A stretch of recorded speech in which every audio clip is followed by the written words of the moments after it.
and welcome to the 6th edition of I'm All In Devotional Tips. During these weeks, we've been reading and focusing on Revelation chapters 2 and 3.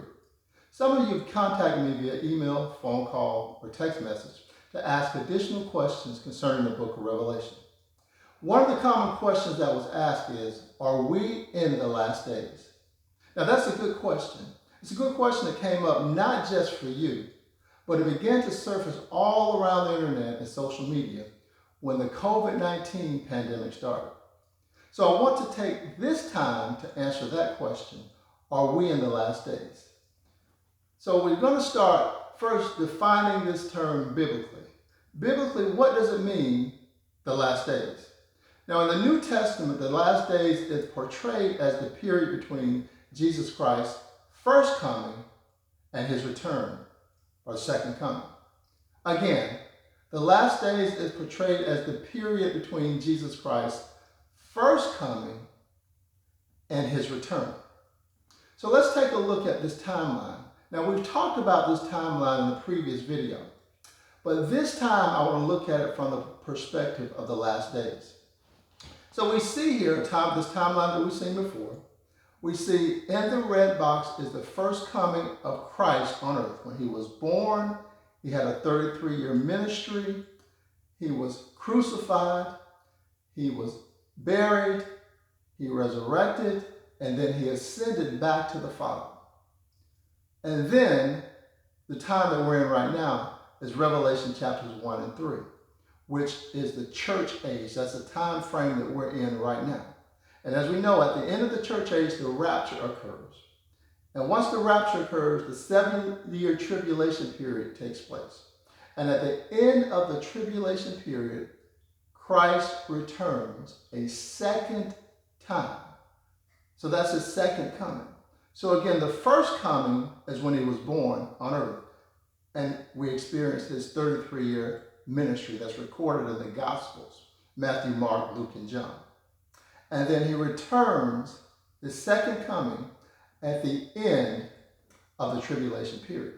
So let's look at some scriptures that give us further insight.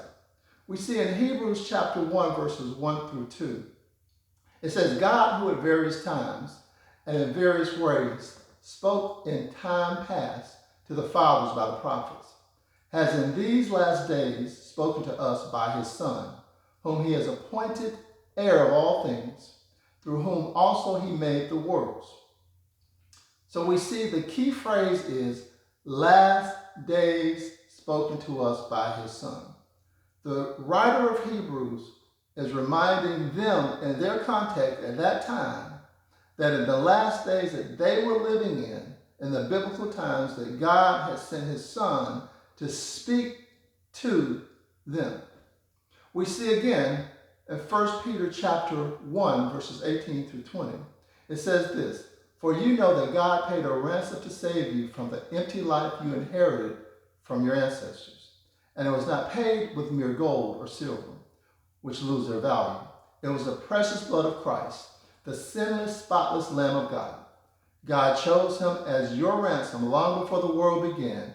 But now, in these last days, he has been revealed for your sight.